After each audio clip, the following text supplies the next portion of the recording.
Salut les fous du ballon, bienvenue dans cette nouvelle vidéo qui parlera de football. Vous l'avez certainement vu hier soir, l'Angleterre a battu le Danemark et s'est qualifiée pour la finale de l'Euro. On analyse ce match, c'est parti.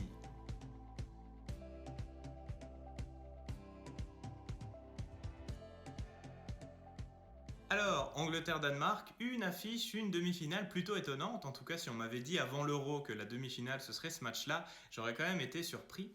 Avec d'un côté une équipe d'Angleterre qui, on va dire, ah oui, fait partie des challengers, oui, fait potentiellement partie des favoris pour cet Euro, mais a quand même laissé une impression plutôt mitigée, même s'ils ont fait un très bon match en quart de finale contre l'Ukraine, une victoire 4-0. Mais bon, il faut relativiser un petit peu parce que l'Ukraine n'était pas non plus l'équipe la plus forte de toutes les équipes engagées dans l'Euro. Ça, c'était pour l'Angleterre. D'un autre côté, on a le Danemark, une équipe surprise, on va dire que c'est le petit poussé de ces demi-finales. On ne s'attendait pas à les voir ici. Et ils ont profité d'un parcours, on va dire, plutôt simple avec le Pays de Galles en 8e et la République tchèque en quart de finale. Nous avons donc cette affiche Angleterre-Danemark, une demi-finale à Wembley. Vous l'imaginez, l'Angleterre qui joue à Wembley en demi-finale de l'Euro, c'est une ambiance assez spectaculaire, avec un public entier qui chantait, qui était derrière leur équipe, et on sentait que ça allait être une grande soirée de football. Et au final, cette émotion, c'est parfaitement retranscrit dans le début de match, puisqu'en première mi-temps, en tout cas les 20 premières minutes, on a senti deux équipes qui ont mis énormément d'envie, énormément d'intensité, énormément d'émotion. Alors ça, on va dire que sur le papier, c'est une très bonne chose, mais malheureusement, d'un point de vue purement du jeu, c'était quand même un petit peu dommage, pour la simple et bonne raison que les équipes se projetaient énormément vers l'avant, essayaient d'avoir énormément d'occasions, mais au final étaient quand même assez maladroites. Il y avait quand même pas mal de passes qui étaient manquées. Les rares occasions qu'il y avait, c'était des frappes qui partaient un petit peu dans les nuages. Donc oui, c'était peut-être spectaculaire à voir, mais au final, c'était pas vraiment dangereux. Il n'y avait pas vraiment de vraies occasions à voir. Du coup, je pense que ces 20 premières minutes très offensives ont un petit peu calmé les ardeurs des deux équipes, puisque les 10 minutes qui ont suivi, on est retombé un peu sur un espèce de faux rythme où les deux équipes n'osaient pas trop attaquer. Alors peut-être qu'elles étaient fatiguées après 20 minutes de dingue, ou peut-être qu'en fait elles avaient juste peur d'encaisser. Mais en tout cas, les 10 minutes qui ont suivi ont été beaucoup plus calmes. Jusqu'à la 30e minute, une faute de Luke Shaw et un coup franc extraordinaire de Damsgaard qui marque. Mais le coup franc est super loin, en plus à l'entrée de la surface, il doit être à une vingtaine de mètres. Pleine lucarne, Pickford peut rien faire, magnifique coup franc, ça fait 1-0 pour le Danemark.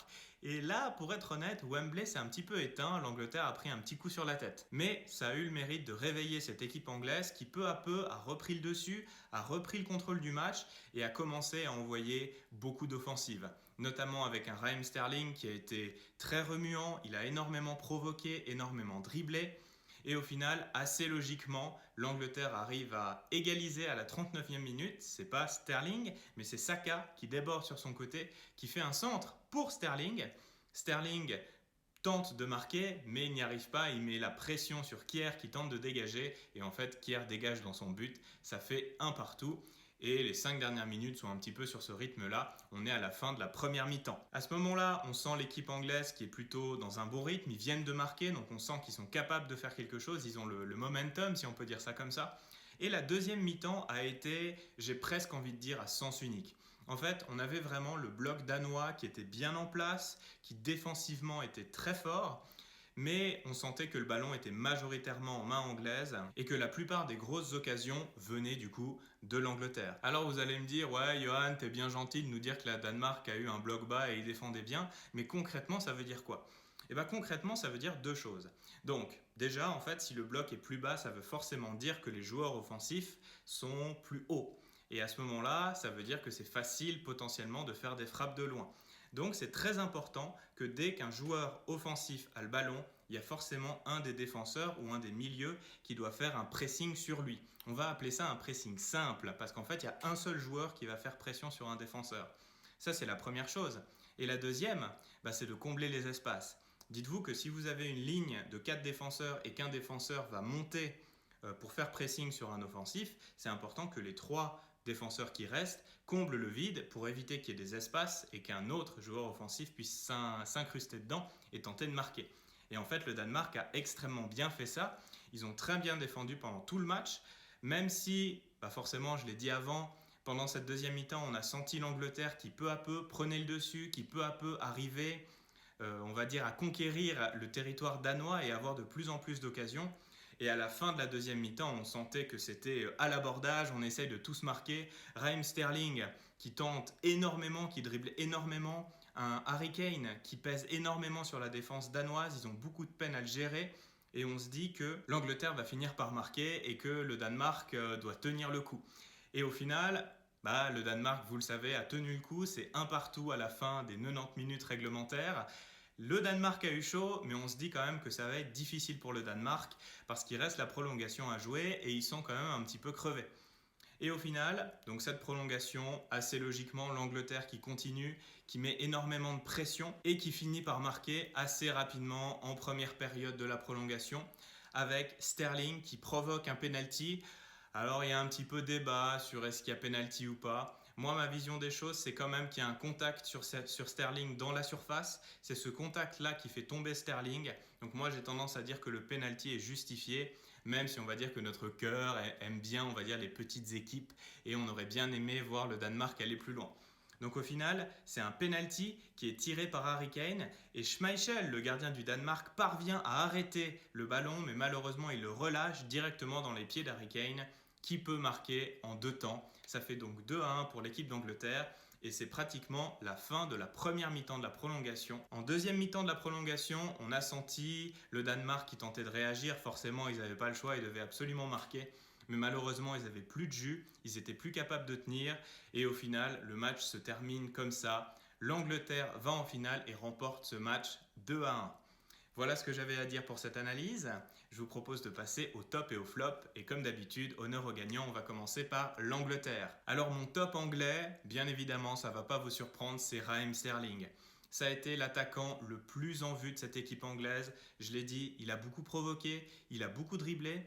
Il est aussi responsable des 2 buts anglais, simplement parce que le premier but, c'est lui qui pousse Kier à faire l'autogol.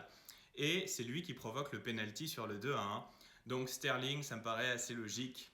C'est mon top du côté de l'Angleterre. D'un point de vue flop, alors c'est un petit peu plus mitigé. J'ai hésité entre plusieurs joueurs, notamment les 2 milieux qui se situaient juste devant la défense, à savoir Phillips et Rice, qui ont été plutôt transparents. Mais j'ai décidé d'être un peu sévère et de donner mon flop à Luke Shaw. Luke Shaw qui, étonnamment, fait un très bon Euro. On ne s'attend pas à ce que ce latéral soit aussi bon avec l'équipe d'Angleterre, mais pourtant il fait un excellent Euro. Et aujourd'hui, force est de constater qu'il a été plutôt transparent. Il a été très défensif, ce qui est étonnant parce que l'Angleterre avait quand même majoritairement le ballon, donc il aurait pu beaucoup plus se projeter vers l'avant. Et ça fait qu'on n'a pas vu beaucoup Luke Shaw durant ce match-là. J'aurais aimé le voir monter un petit peu plus, j'aurais aimé le voir combiner avec Sterling, voir un petit peu ce que ça donnait. Malheureusement, on ne l'a pas vu énormément et c'est pour ça que c'est mon flop du côté de l'Angleterre. Passons ensuite du coup au Danemark. Alors mon top du côté du Danemark, je pense que ça ne va pas vous surprendre non plus, mais c'est bien sûr le gardien Schmeichel qui a fait un match extraordinaire. Il a sorti un nombre d'arrêts assez incroyable et aussi des arrêts qui sont difficiles à faire. Il a vraiment sauvé cette équipe du Danemark et je pense que s'il n'avait pas été là, en fait le Danemark aurait encaissé beaucoup plus vite et on aurait assez vite classé ce match-là comme étant une victoire pour l'Angleterre. Donc clairement, Schmeichel, ça a été un grand artisan de cette équipe du Danemark et je pense qu'il faut le féliciter. Il a fait un très bon Euro et un très bon match aujourd'hui contre l'Angleterre. Ça, c'était pour mon top. Pour mon flop, j'ai décidé quand même, alors j'ai dit que Sterling avait été très bon et s'il a été très bon, c'est aussi parce qu'un des pistons du Danemark a complètement coulé. Et ce piston, c'est Meile. Désolé si je prononce mal son nom, c'est un piston de l'Atalanta.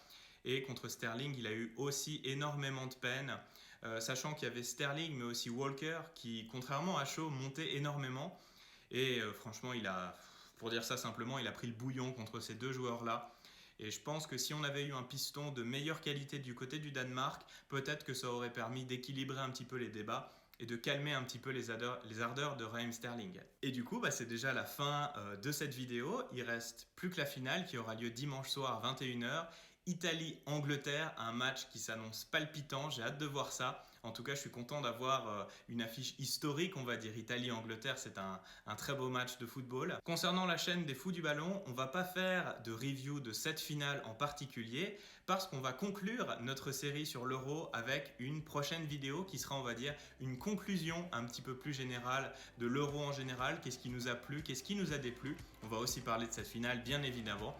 Et du coup, ce sera la dernière vidéo de cette série sur l'Euro. Du coup, pour parler de cette vidéo-là, si ça vous a plu, n'hésitez pas à me mettre un petit like et à me dire ce que vous en avez pensé en commentaire.